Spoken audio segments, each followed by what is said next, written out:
अनेक वर्षों से हम लोगों ने तपस्या की हुई है, परमात्मा से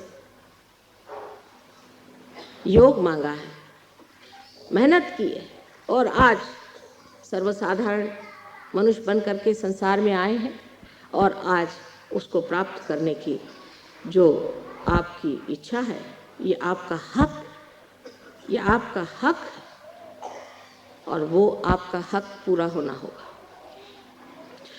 जो साधु संतों ने कहा है, जो इन अवतरणों ने कहा है, वो सब सच करके दिखाना होगा।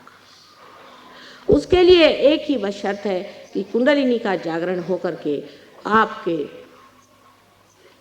अंदर वो प्रकाश जागृत हो जो कि आपके नस नस में बहे और आप जाने कि आप योगी जन हो गए।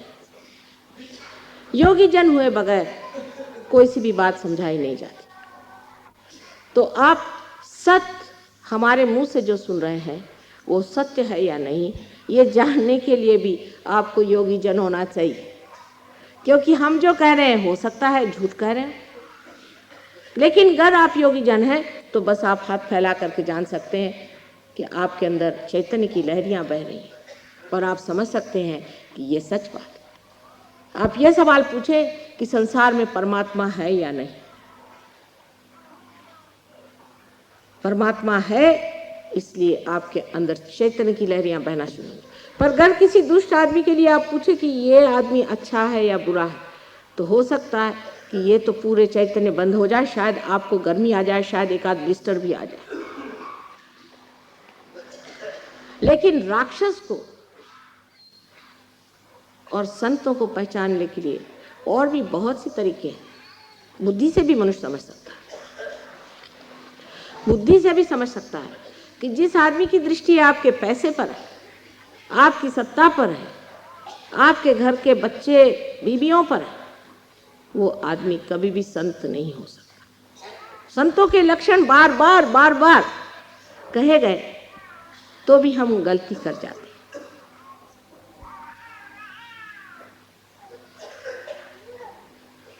इसलिए पहले सत्य को जानने के लिए कुंडलिनी को हमारे सहस्त्रार में प्रवेश करके उसको प्रकाशित करना चाहिए, जहाँ ये हजार पंखुड़ियाँ जागृत होकर के सुंदर कलियों के जैसे, पंखुड़ियों जैसे सुंदर नृत्य करें।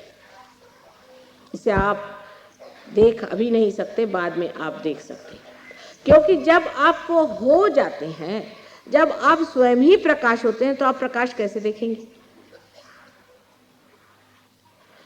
जब आप प्रकाश हो गए तब लोग पूछते अब माँ क्या करें? जब दीप जला लिया तो आप प्रकाश दीजिए। जब तक आपके बुद्धि में ये प्रकाश नहीं आता है, तब तक आपकी शक्ति 1000 गुना कम है। मैं तो कहूँ कि इसका कोई अंत ही नहीं, फिर अनंत तक है शक्ति।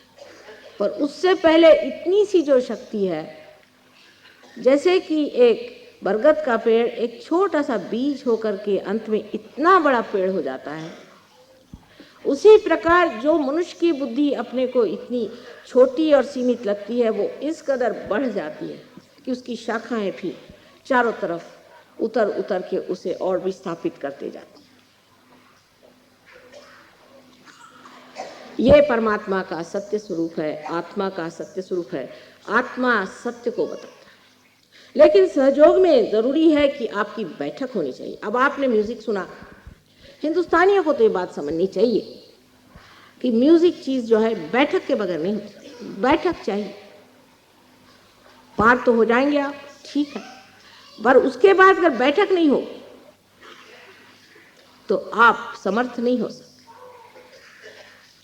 आप पूरी तरह से इस पे प्रभुत्व नहीं पा सकते। इसके लिए बैठक चाहिए, अभ्यास चाहिए, और जब तक वो अभ्यास नहीं होगा आपके अंदर उसकी संवेदना, इस कदर नाजुक संवेदना, गहन संवेदना जागृत नहीं हो सकती, क्योंकि ये नसों से जाना जाएगा और ये नसें आज तक जड़ रही।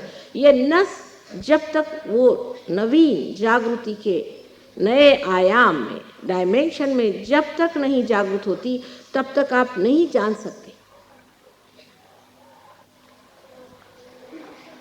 हमारे एक बार बहुत से लोग हमसे कभी कभी सोचते हैं कि ये इनको क्या पता होगा, ये तो बहुत सीधी लगती है। और एक साहब आए, कहने माँ देखिए ये आपका फ़ोटो कैसा है। मैंने कहा बिल्कुल गलत, मैं बता दूँ किसने निकाला। उनका अच्छा बताइए।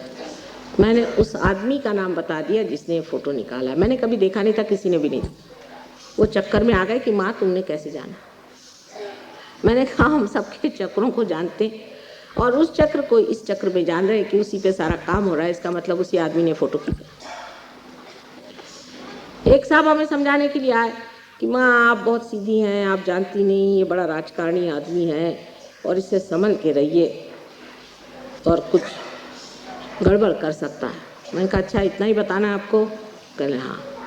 अच्छा आप सुनिए, आप मैं इसके बारे में क्या जानती हूँ कि इसकी बीवी अपनी नहीं है, किसी ब्राह्मण की बीवी भगा के लाया है, इसका बच्चा तो और इसका है, लेकिन ये बीवी दूसरे की। और सब उसका मैंने जो कच्चा चिट्ठा खोलना शुरू कर दिया तो वो आंखें फाड़ गए, देखने लगे कि माँ ने इस आदमी को तो एक ही बार देखा और इतना कैसे बता गई। पर यह बताना कोई बड़ी भारी बात नहीं, इसकी कोई ज़रूरत भी नहीं आपको, लेकिन आप ये बता सकते हैं कि आप में कौन सा दोष है। और जब आप सत्य हो जाते हैं तो असत्य से आप अलग हो जाते हैं। जैसे कि इस कपड़े पर अगर कुछ दाग लगा है और उस वक़्त प्रकाश आ गया तो मैं इससे अलग सोचती हूँ कि इसे कैसे साफ कर दिया जाए। इसी प्रकार आप अपने से अलग हट करके जानते हैं कि ये असत्य है, ये हम नहीं ले सकते। जैसे आज एक साहब आए, कहले माँ मेरा आज्ञा चक्र आप ठीक कर दीजिए। मतलब क्या कि मुझे अहंकार हो गया, इसे आप निकाल दीजिए। अगर किसी आदमी को कह दीजिए कि आपको अहंकार है तो वो मार बैठेगा आपको, लेकिन जिस वक्त आज्ञा चक्र में दर्द होने लग जाता है तो खुद ही कहते माँ मेरा आज्ञा जरा कृपया आप ठीक कर दीजिए, इस आज्ञा से मैं परेशान हूँ। क्योंकि जो चीज आपकी दूषित है वो इशारा ही नहीं करती, कभी कभी दुखती भी है, कभी कभी बताती भी है, जताती भी है, और आपके उंगलियों पे आप जानते हैं कि आपको क्या शिकायत है और आप वो शिकायत से एकाकार नहीं होते। हम लोग योग